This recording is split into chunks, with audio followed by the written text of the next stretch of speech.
Hey guys, it's Mike, Dirty Mike's Garage. Today we're going to do a install video on a set of Bilstein 5100s on the front of this GX. This particular situation, we're just doing shocks, no springs, just to get it to a more leveled stance. So I'm going to walk you through on how to install these if you were doing this at the house with just basic tools. Um, if you did not know, the 5100 has a perch right here. It's a big C-clip, and it has different notches that you can set it at. And what this does is when you change each setting that it's set at, it pushes the bottom of the shock up and down, okay, which can raise or lower the height on the truck or the vehicle you're putting it on. Keep in mind, the more you go as far as height, it's also adding more preload to the spring. So if you're on stock springs, it will make it a more stiff ride. So most people recommend going with an aftermarket spring as well. So that way you don't need to run this at a high setting. You can use the spring to achieve the lift instead of the shock. But this is a good way just to level the truck out if you want to do that. So we're going to go ahead and get into it. All right, so what we did is we got the wheel off, got it on jack stands. And what we're going to be doing is we need to get this strut assembly out of here. So I'm just going to try and walk you through the basics. Some of you might be able to skip through some of these steps. Some of you might want to watch the whole video. Either way, we'll get this done, and we'll do one step at a time. But what we're going to do, kind of a step by step, and it might not be exactly in this order, but the goal is to unbolt this strut, and you've got a bolt and a nut right here, and you've got 3 bolts up here, or 3 nuts. All right, now this truck has some electronics up here that need to come off. This is basically like a dampening control. Now this will no longer be used on the 5100, but this guy has to come off the top of the strut assembly before we can get this out. We're also going to unbolt the sway bar end links, and there's 2 bolts on the bottom of the ball joint assembly there, and we're going to unbolt those as well. So I'm going to go ahead and get started on this, and I will walk you through it as we go along. All right, so what we're going to do first is we're going to unplug this connector up here, just like that, okay? And like I said, this is not going to be used anymore, but we need to get all this stuff out of the way. So we're going to take some of these connectors off of here, or these plugs, clips, whatever you want to call them. All right, we're getting some of this stuff out of the way.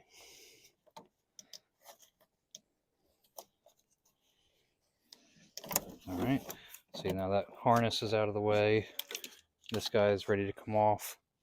It's a Torx bit.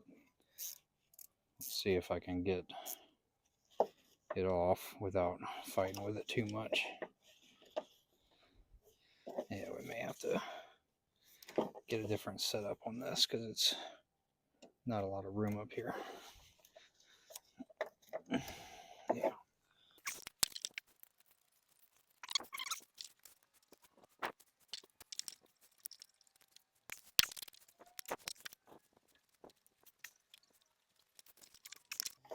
All right. This guy. All right. What this guy would do is when you adjust it inside, it would turn. It's a little motor. It would turn and actually adjust the dampening on the shock. It's kind of cool, but we're not going to be able to use it with the Bilsteins. All right. Once you got that off, there's a nut to get this bracket off. So break that loose. Take the nut off.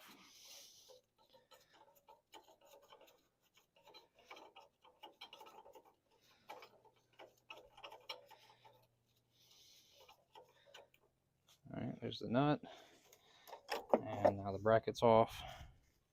You can see how this bolted on here like this and adjusted the shock like that. All right, so that's out of the way.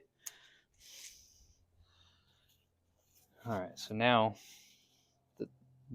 we're good to go. We can take these three 14mm nuts off, but before we do that, we're going to go ahead and start unbolting some of the other stuff. All right, I take the sway bar end link off, and a little trick when you're doing some suspension stuff like this, unbolt both sides, and that'll give you you won't be fighting the sway bar. All right, so that's unbolted, and now we're going to go down to the lower ball joint bolts. We're not unbolting that ball joint itself, just the two bolts on the actual bracket for the ball joint that goes to the spindle. All right, we're going to use a breaker bar. They're pretty tight.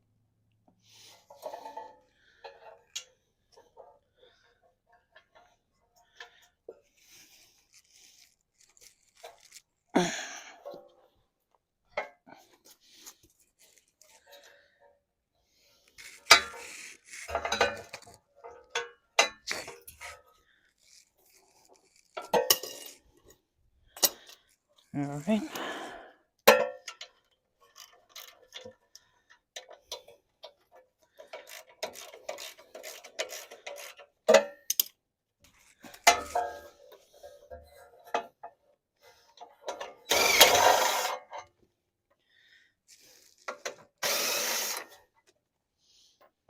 All right. Now you can see we're loose. Okay, so now the upper control arm and the spindle is no longer attached to the lower control arm. Okay, and you can just let it sit there just like that, and we'll go ahead and get the strut assembly unbolted. Sometimes you're able to get enough leverage or room to just drop the shock assembly out. If not, you'll have to unbolt or loosen the lower control arm and swing it out of the way. So we'll see. All right, we're going to go ahead and break this lower shock bolt loose. You see that comes loose pretty easy. There's the nut, there's the washer. All right, I'm gonna pull that guy right out of there, just like that. See, there it is. All right, I can tell you right now, it's got a good amount of tension because of the lower control arm bushings. A lot of people will tell you on the internet, just stick a pry bar in there and pry it down. That's fine. I understand that your goal is to get this thing bolted in there, but if you're trying to avoid loosening this up to throw your alignment off, you have to go get an alignment either way. So if it's easier for you to get this guy in and out of here by loosening these up, just loosen them up. Mark them, mark your cam bolts, and then when you go back together, you can go back together as close as possible to where you were, and then should be good to at least drive to the alignment shop. So you can tell those bushings, because they're tight, that okay, they've got a lot of pressure on them. That's the only thing holding this lower control arm up right now is these bushings. And this is actually probably a good visual. If you put a longer shock in here, or a lift we'll call it, and it's pushing down on this and you do not loosen these up, you're basically twisting those bushings, and you'll eventually just tear those bushings apart. But yeah, let's get into it. All right, next step we're going to do, we got the lower shock bolt out. Now we're going to go ahead and get these 14s off the top here.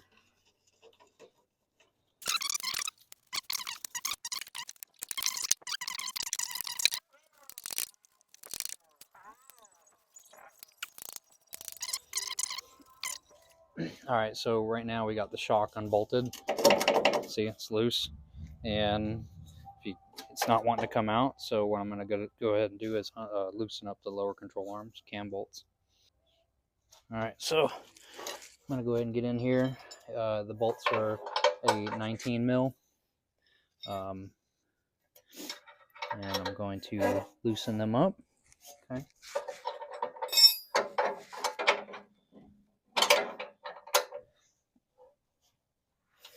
So you don't need them to be super loose. You don't really want the cams to rotate, but what you can do is you loosen them up just enough. You do the front one, and then you do the rear one. And this should allow me to be able to drop the control arm down. Sometimes when you're doing this too, the control arm will just fall.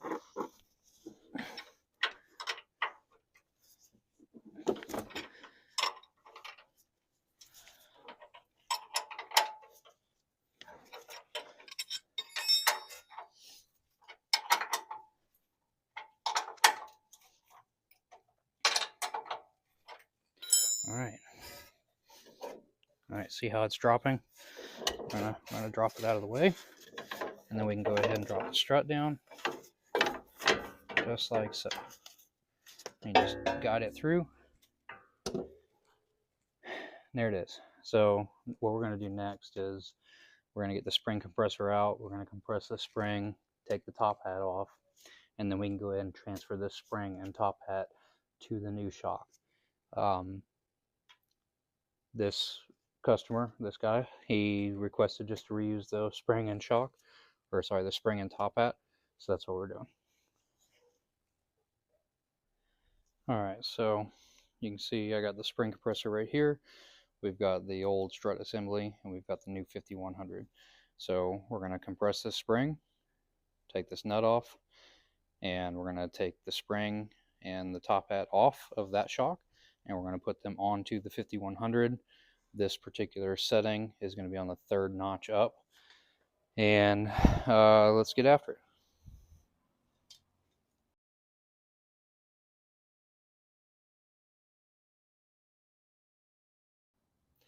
All right, so we got the new strut assembly together. Had a couple of issues. We're reusing this top hat, and these bushings are kind of compressed. There's a sleeve that goes through the stock bushing on this, and I was going to try and use the new bushing, but it just wasn't going to work out with this top hat. So it's a used top hat. It is what it is.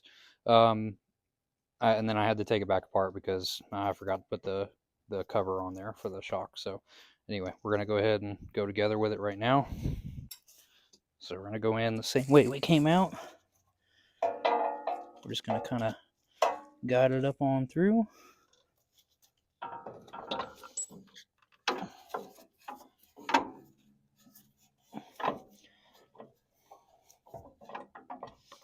Once we get it up in there, we'll line up a couple of the bolts like that, or the studs.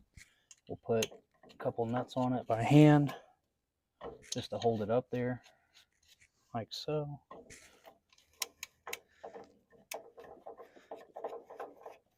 All right, now it's in there. So what we want to do now is we're gonna rotate the bottom of the shock to line up with the control arm hole. So you can do this by just taking a screwdriver. That's what I'm going to do. I'll be right back. Usually these things turn pretty well, so you can stick a screwdriver in them and rotate it just like that. Get it lined up. That looks pretty good there. All right. What you're going to do next, you're going to bring it up, line it up with the hole. And you're going to put your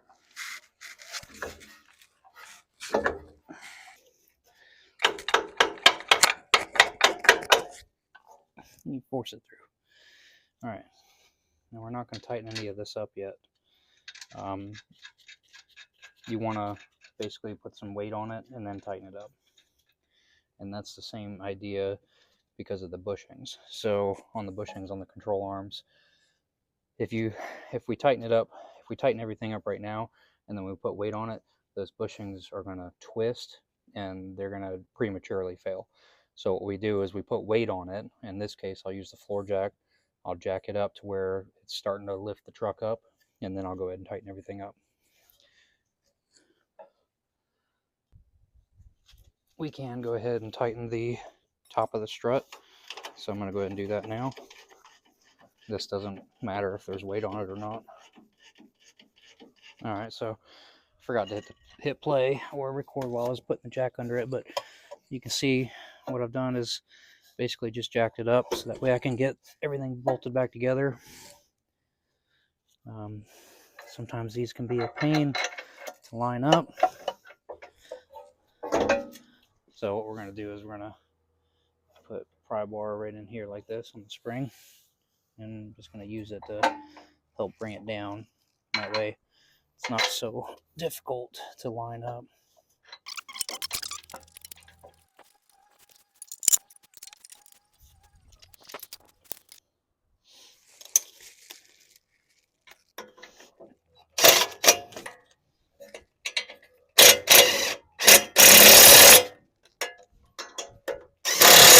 I'm going to go back and hit those with a breaker bar, but we can also go ahead and tighten up that guy, which we're going to hit that. We're going to tighten that up again too. And we can also go ahead and tighten up the lower control arm bolts. So I'm going to go through, tighten them up.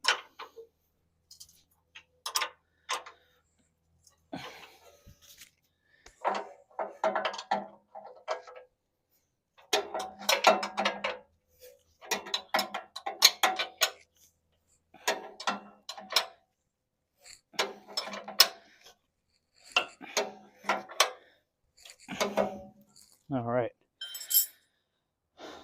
So at this point, we're essentially done with the install. What I'm going to do is I'm going to button it up. I'm not going to put this sway bar inlink in until I've got the other side done, because sometimes it's helpful to be able to move the sway bar around like that.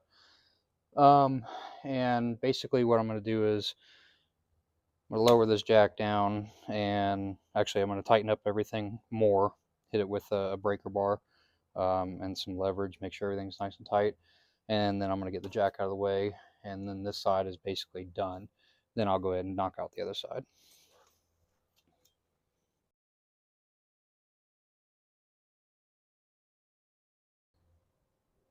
Alright guys, well that pretty much wraps up this. It's in, and he's definitely going to need some upper control arms, 100%. So that'll be the next thing on the list. But it's in, he should be able to drive it once there's weight on the truck. Should be fine. Definitely going to need some upper control arms though.